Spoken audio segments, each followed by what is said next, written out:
Tradisyon at panatana ng ibang Katoliko ang bisita iglesia tuwing Semana Santa. May iba na 7 ang pinupuntahang simbahan. Meron ding 14. Ano nga bang ibig sabihin nito? Para bigyan ng mukha ang balita, Mobile Journal Kyla Makantan.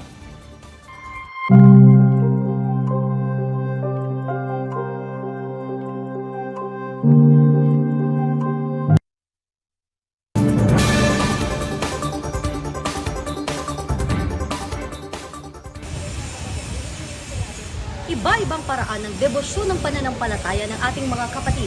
Pero tuwing Holy Week, isang tradisyon ang pinaghahandaan ng maraming Katoliko, ang Visita Iglesia. 14 na simbahan, katumbas ng 14th Station of the Cross o ang Kalbaryong dinaanan ni Jesus bago siya patayin. Ganito karami ang dinarayong simbahan ng ilang Katoliko para magdasal pagsapit ng Holy Thursday o ang pagtatanod ng banal na sakramento. Pero ang marami, 7 ang nakasanayan ng bilang na bisitahin. Biblical daw kasi ang numerong ito ayon sa simbahan. 7 ang kailangang makumpleto bago mag-alas 12 na madaling araw ng Huwebes Santo. Ang nakausap nating deboto, bata pa raw siya nang magsimulang gawin ng Visita Iglesia. Sakripisyo raw ito para sa kanya. Kabayaran sa lahat ng ginawa ni Kristo. Bagaman enclosed pa ang Blessed Sacrament, marami na rin daw ang nagvivisita Iglesia pagsapit ng Holy Monday. Pero para kay Father Luciano Felioni, walang kaso kung ilan ang gustong bisitahin na parokya dahil sa huli, ang paglalaan ng oras sa pagdarasal pa rin daw ang pinakamahalaga. May isang paalala lang siya na dapat daw hindi kalimutan kapag ginagawa ang Visita Iglesia.